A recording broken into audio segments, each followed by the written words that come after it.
Hola, mi nombre es Francis Mari Matías Román y durante el día de hoy les estaré presentando sobre las infecciones del sistema nervioso central. Pertenezco a la Universidad Católica del Recinto de Arecibo, donde allí estoy cursando mi bachillerato en Ciencias Biomédicas y actualmente estoy tomando la clase de microbiología, quien me imparte la doctora Lourdes Echevarría, a quien agradezco por esta iniciativa para impartirles esta información o compartirles esta información. Así que comenzaremos con una breve introducción. Las infecciones del sistema nervioso central son causadas por bacterias, virus y hongos. Representan una amenaza mortal para los pacientes. Entre estas, las bacterias juegan un papel destacado en quien nos centraremos en las infecciones del sistema nervioso central. Estas plantean desafíos significativos para los médicos debido a su alta mortalidad y morbilidad. La meningitis, encefalitis y los abscesos cerebrales son condiciones que requieren de un tratamiento para mejorar posibilidades de supervivencia. Así que nos sumergiremos más adelante en las causas de las bacterias de estas infecciones, su impacto clínico, las estrategias terapéuticas que son más efectivas y que están disponibles en la actualidad. Así que acompáñame en este viaje para descubrir más sobre este tema crucial en la práctica médica. Como una introducción, voy a hablarles sobre el sistema nervioso central, brevemente. El sistema nervioso central el sistema nervioso se compone del sistema nervioso central y del sistema nervioso periférico. El central se va a componer de lo que es el cerebro y la espina dorsal o médula. El sistema nervioso periférico se compone de lo que son los nervios del cuerpo, como los brazos, las piernas, etc. ¿Qué es el sistema nervioso central? Este está conformado por el cerebro y la médula espinal, como mencioné, los cuales se desempeñan como el centro de procesamiento principal para todo el sistema nervioso y controlan todas las funciones del cuerpo. Podemos ver en esta imagen lo que es el cerebro y la médula espinal, que es esta, que continúa. Continuamos con las partes del sistema nervioso central y sus funciones. De color violeta podemos ver lo que es la corteza cerebral, que cubre la superficie cerebral, rige lo que son las funciones superiores de los que somos conscientes, lo que son los 5 sentidos, lenguaje, movimiento voluntario, las emociones, el pensamiento. Eso es lo que rige la corteza cerebral. Por otro lado tenemos el cerebelo de color naranja, que es el centro de coordinación. Este integra lo que es la información que recibe de los 5 sentidos y de la cerebral. Hace que el movimiento, ¿verdad?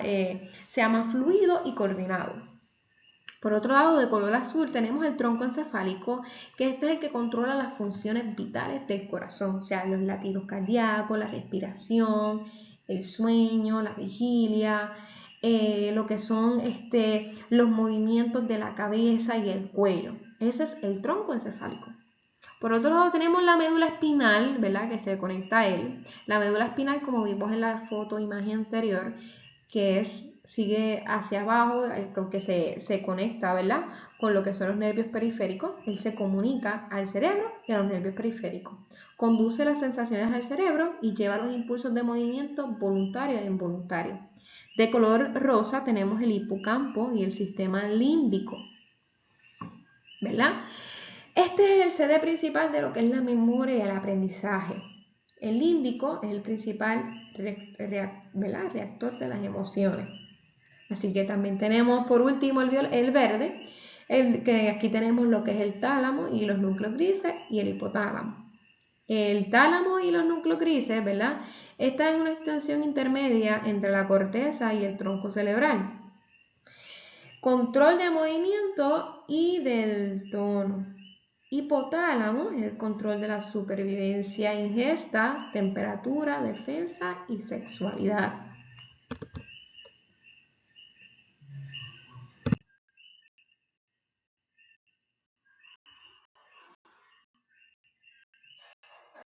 Con las bacterias, quiero hablar un poco de lo que...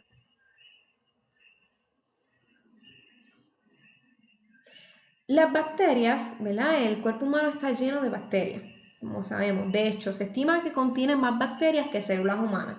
La mayoría de las bacterias que se encuentran en un organismo no producen ningún daño. Al contrario, algunas son beneficiosas. Una cantidad relativa de estas especies son las que causan enfermedades, que son las que vamos a estar estudiando y viendo algunas que son causantes de enfermedades en el sistema nervioso central. Podemos ver en esta imagen de aquí varias, ¿verdad?, bacterias microscópicas. Podemos ver ahí cocos, bacilo, podemos ver varios que hemos estudiado en clase ya. Continuamos con la meningitis bacteriana, la primera enfermedad, ¿verdad?, que es producida por varias bacterias y produce varias meningitis, o sea, varios tipos de meningitis, de los cuales vamos a estar discutiendo. La meningitis bacteriana puede pertenecer a lo que es bacterias involucradas como el Streptococcus pneumoniae, Haemophilus influenza, Neisseria meningitidis, Listeria y Listeria monocytogenesis. Vamos a estar hablando de lo que es la meningitis bacteriana, ¿verdad? La meningitis bacteriana es una inflamación grave de las membranas que rodean el cerebro y la médula espinal. Puede ser aguda, subaguda o crónica. Las bacterias pueden llegar al espacio supraranoideo a través de la sangre o de infecciones locales como la otitis. La otitis es una infección de oído que puede, ¿verdad?, es causada por bacterias y puede llegar hasta este espacio supraranoideo, que podemos verlo aquí, el espacio. Y los principales microorganismos causantes, ¿verdad?, hay más, pero los principales son la Neisseria meningitidis, el Streptococcus pneumoniae y la Haemophilus influenza. Para ese último de la Haemophilus influenza, en detalle, ya hay vacuna, ¿verdad?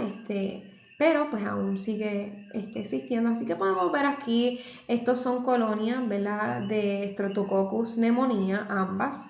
Aquí la podemos ver en un agar de sangre. Y aquí podemos ver el centro reprimido debido a la autólisis de los microorganismos.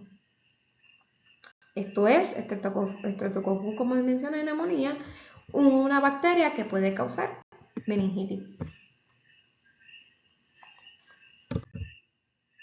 Continuamos con el tratamiento y diagnóstico. La meningitis bacteriana implica un tratamiento urgente con antibióticos y medidas de apoyo.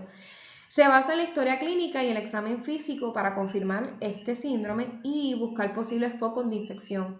Se puede realizar estudios como una tomografía computarizada craneal antes de la punción lumbar, dependiendo de los síntomas, ¿verdad? Se utiliza también antibióticos. Primero, ¿verdad?, se va a realizar lo que es este estudio de la punción lumbar, ¿verdad? Todo esto dependiendo de los síntomas también. Y el antibiótico se debe comenzar después de obtener ese líquido cefalorraquídeo, para así poder confirmar el diagnóstico. Continuamos aquí. Aquí les estaré presentando estas imágenes sobre la punción lumbar. Podemos ver, se inserta esta aguja hacia la médula espinal, donde se va a extraer ese líquido cefalorraquídeo para poder, ¿verdad?, detectar esa meningitis. Aquí podemos ver el líquido cefalorraquídeo también, pero lo podemos ver normal y infectado. Podemos ver ese tejido inflamado causado, ¿verdad?, que estos son unas meninges normales y unas meninges infectadas.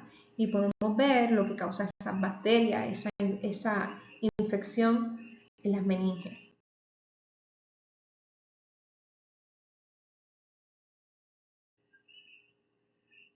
Continuamos con los síntomas de la meningitis. Pueden ser fiebre, rigidez en la nuca, cefalia, dolor de cabeza. Puede tener confusión, fotosensibilidad, o sea, sensibilidad a la luz, y vómitos. Son los principales. La meningitis bacteriana, como mencioné, tiene varios, ¿verdad? Varios cepas. La meningitis meningocócica es causada por la Neisseria meningitidis. Se sospecha por datos epidemiológicos y la presencia de lesiones cutáneas características o diplococos gram negativos de la tinción de Gram. La meningitis meningocócica puede presentarse con sepsis grave, por lo que el tratamiento antibiótico debe administrarse de inmediato e incluso antes de la hospitalización si es posible, para así poder reducir la mortalidad. Se utilizan antibióticos como lo es la cefalosporina y la penicilina. La penicilina ya no se utiliza tanto porque, como sabemos, las bacterias crean resistencia y en este caso la Neisseria meningitidis ha creado una resistencia a lo que es la penicilina y pues mayormente se está utilizando la cefalosporina. Así que continuamos, estamos aquí con la meningitis meningocócica. Ahora vamos a estar hablando de lo que es la meningitis neumocócica. La neumocócica, como dice su nombre, está relacionada a la bacteria Streptococcus pneumoniae. Es causada por ella. Este tipo de bacteria es la causa más común de la meningitis en adultos y es la segunda más común en niños menores de 2 años. Por otro lado, tenemos la meningitis Haemophilus influenza tipo B. Esta es causada por la bacteria de Haemophilus influenza tipo B y este tipo de meningitis puede ocurrir después de una infección de las vías respiratorias altas.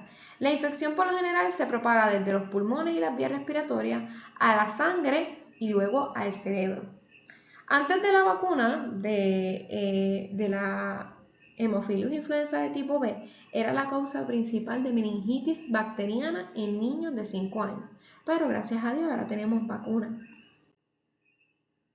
Por otro lado, ahora tenemos la meningitis por Listeria monocytogenes. Esta es la tercera causa de meningitis bacteriana, la Listeria monocytogenes. A pesar de ser poco frecuente, porque no es muy frecuente, ¿verdad? Los recién nacidos, adultos mayores, las gestantes y pacientes con su sistema que está debilitado, inmunocomprometido, son los que se van más afectados por esta bacteria, por esta meningitis. Es un bacilo gram positivo que va a causar meningitis y en adultos la presencia clínica es similar a la de neumococo y meningococo. Continuamos con la Staphylococcus. La meningitis por estafilococo tenemos la meningitis de Staphylococcus aureus y la agalactia. La aureus es causada por, como lo dije, la Staphylococcus aureus, la bacteria, claro está, y se desarrolla como una complicación de una cirugía o como una infección que se disemina por vía sanguínea desde otro sitio.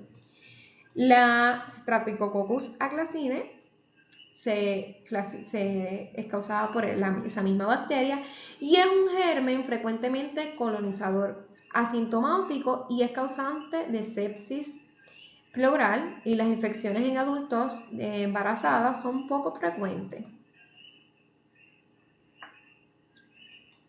Continuamos ahora con los abscesos cerebrales. Ya hablamos de lo que son las meningitis bacterianas. Ahora, absceso cerebral es otra infección que puede ser causada en el sistema nervioso central. Los abscesos cerebrales, ¿verdad? Es una infección donde hay una acumulación de pus en el tejido cerebral y a veces en la parte posterior del cerebro o incluso en la médula espinal. Este se comporta clínicamente como una masa intracraneal. La presión intracraneal puede aumentar de manera excesiva y comprometer la vida del paciente. Podemos ver aquí en esta imagen estos pequeños abscesos, ellos se llenan de pus, ¿verdad? Y es lo que puede causar estas infecciones, es causar una grave, ¿verdad? Consecuencias. Y las bacterias causantes, porque todo esto es por bacterias, estas bacterias son las bacterias que se aíslan con mayor frecuencia en los abscesos cerebrales. Estas son las anaerobias y a veces mixtas, incluyendo lo que son estreptococos y bacteroides anaerobios. Aquí tenemos una fotito de los estreptococos, de unas mixtas, y ¿verdad? Podemos ver lo que son estas bacterias causantes de los abscesos cerebrales. Continuamos con la entrada de estos gérmenes al cerebro, lo que pueden causar. Mira, la entrada de los gérmenes hasta el cerebro pueden producirse a través de 3 vías: diseminación hematogénea, infección por consanguinidad y infección por entrada directa. Cuando hago hematogenia es por vía de sangre.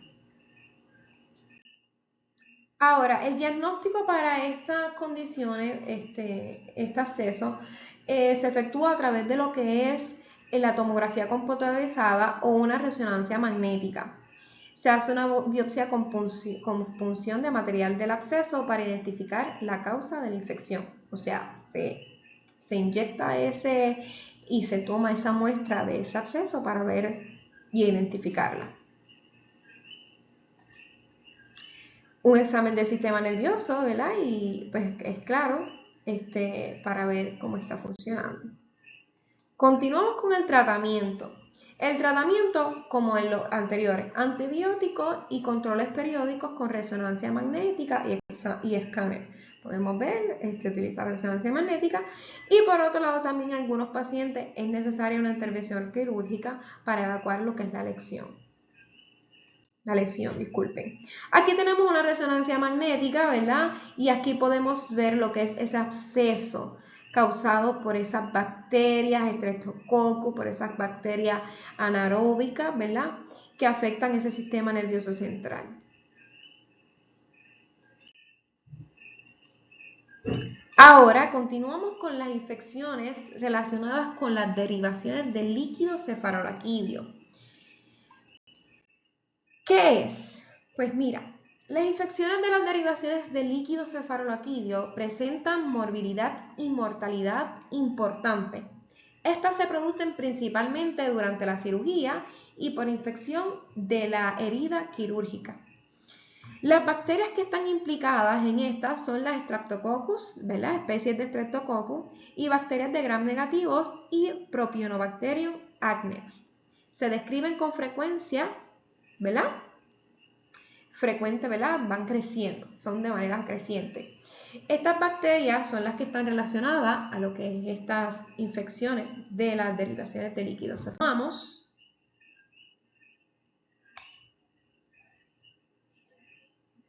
con las derivaciones de líquido cefalorraquídeo. Las derivaciones de líquido cefalorraquídeo se pueden dividir en derivaciones internas y externas, ¿verdad? Cuando hablamos de internas nos referimos a esas que son causadas por bacterias, pero que viven en la piel, como el Staphylococcus epidermis. Y las externas son las infecciones de derivaciones externas, que son generalmente causadas por bacterias como el Staphylococcus y Bacillus gram negativos, especialmente en hospitales, o sea, que vienen de lugares externos. Estas infecciones suelen ocurrir después de unos días de haberse colocado, cuando son en hospitales, cirugías o dispositivos, ¿verdad? Es comúnmente verlas, ¿verdad? Porque quizás no hay una buena esterilización o higiene, y estas bacterias aprovechan estas oportunidades. Continuamos con los síntomas. Los síntomas de las infecciones en las derivaciones pueden variar dependiendo de dónde está ubicada la derivación. Por ejemplo, en las derivaciones que van hacia el abdomen es común sentir dolor en el lado derecho del abdomen. En las que van hacia los ventrículos cerebrales pueden haber fiebre y problemas con la conciencia, y también hay dolor de cabeza y náuseas. Podemos ver que todos los síntomas se parecen porque obviamente van lo que es al cerebro. El diagnóstico, ¿verdad?, que podemos encontrar para la infección en las derivaciones del líquido cefalorraquídeo se confirma cuando los síntomas y los análisis del líquido cefalorraquídeo concuerdan con la presencia de microorganismos en el cultivo del líquido cefalorraquídeo o del catéter retirado. ¿Por qué? Se realizan, ¿verdad?, unas muestras donde se van a utilizar catéteres ventriculares o lumbares, puede ser el caso, en las derivaciones externas. Mientras que en las internas, ¿verdad? Porque mencionamos que teníamos derivaciones externas e internas, en las internas se pueden utilizar lo que es la punción del reservorio o la válvula. Estas muestras van a cultivar condiciones específicas y a veces los resultados pueden ser negativos o tardar en aparecer, por lo que es importante informar a un microbiólogo sobre las sospechas que tenga ese paciente, ¿verdad? Y también pueden tomar hemocultivos si el paciente muestra signos de infección general. Estos son detallitos, ¿verdad?, del diagnóstico para esto. En tratamiento, ¿verdad? Tenemos el tratamiento médico y el tratamiento médico-quirúrgico. En el médico, los que encontramos son los que son los antibióticos que se utilizan para erradicar estas infecciones, y en el tratamiento médico-quirúrgico es que combina el antibiótico con la retirada de la derivación infectada. La modalidad del tratamiento varía según su dependencia del paciente o de la derivación y el tipo de hidrocefalia que tenga. ¿Por qué? Porque estas infecciones de derivaciones externas en algunos casos causan hidrocefalia. Vamos a ver más adelante, ¿verdad? Con la administración de antibióticos por vía parental, ¿verdad? Y retirar esas cosas, se puede administrar antibióticos para evitar llegar a lo que es una cirugía. Por último, tenemos la encefalomielitis. La encefalomielitis, ¿qué es y qué causa? Pues mira, la encefalomielitis es una inflamación del cerebro y de la médula espinal que puede ser causada por diversos factores, incluidas infecciones virales, bacterianas, fúngicas o parasitarias, así como respuestas autoinmunes. Podemos ver en estas tres condiciones que hemos mencionado, lo que son las meningitis bacterianas, los abscesos cerebrales y ahora la encefalomielitis, que son todas estas son causadas por bacterias, pero ¿verdad? Algunas pueden ser por virus, por fúngicas o por parásitos, fúngicas, hongos, ¿verdad? Cuando la inflamación es ocasionada, ¿verdad?, por una infección en el cerebro, se le va a denominar encefalitis infecciosa. Pero cuando es causada por el propio sistema inmunitario que ataca el cerebro, se va a denominar encefalitis autoinmune. Eso es un detalle que quería añadir. Cuando es causada por bacteria, ¿verdad?, puede ser por la bacteria tuberculosis y por la burgdorferi y la Pallidum. Estas bacterias son, ¿verdad?, las que están relacionadas y causadas por la encefalomielitis. Aquí podemos ver muchas causas, ¿verdad?, de la encefalomielitis, o sea, condiciones que pueden alterar y causar esa condición, ¿verdad?, en el encéfalo. Y es la tuberculosis, ¿verdad? Esas condiciones que son causadas por bacterias. Sabemos que la tuberculosis es causada por bacterias.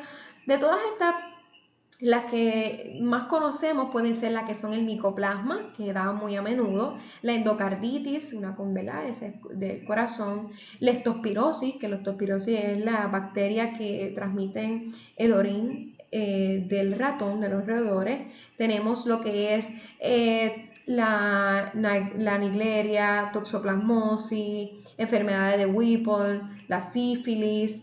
Son condiciones que pueden causar la encefalomielitis. Condiciones, ¿verdad?, que son causadas por bacterias. Por aquí tenemos los síntomas. En los síntomas podemos ver cambios en la personalidad, convulsiones, problemas en el movimiento, cambios en la visión o la audición, dolor de cabeza, fiebre, dolor muscular, articular, fatiga o debilidad. Y por aquí podemos ver, ¿verdad?, la protuberancia en la fontanela. Aquí podemos ver lo que es esta protuberancia. El tratamiento, reposo en cama, mucho líquido, medicamentos antiinflamatorios porque va a causar dolor y para la inflamación, y antibióticos para matar esas bacterias. Aquí tengo esta tablita, ¿verdad?, que son antibióticos que se utilizan para distintas bacterias.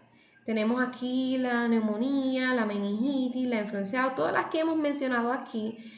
Adicional tengo la E. coli y otras bacterias, pero todos estos tratamientos que se utilizan, podemos ver que casi todos son en común, lo que es la penicilina, la citroxona, son medicamentos que son antibióticos utilizados para atacar estas bacterias.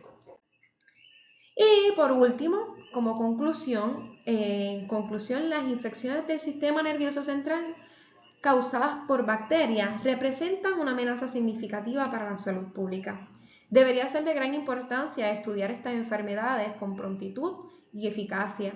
Mediante la comprensión de su epidemiología, diagnóstico y tratamiento, la prevención a través de la vacunación y la promoción de medidas higiénicas adecuadas son herramientas vitales en la lucha contra estas infecciones, con un enfoque multidisciplinario y una colaboración entre profesionales de la salud.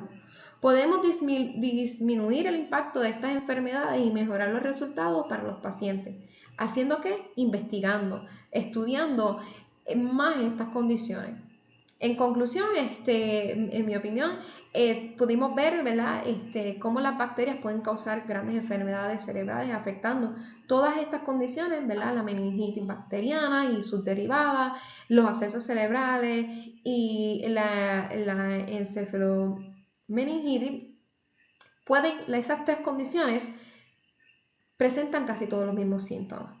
Y para evitarlas se recomienda que tengan una buena higiene, ¿verdad? Una buena limpieza, porque como sabemos, buena esterilización y buen cuidado para entonces evitar la propagación y adquirir estas bacterias que pueden ser mortales. Aquí tengo la referencia, ¿verdad?, de este trabajo y esto sería todo. Muchas gracias por su atención. Espero que les haya gustado.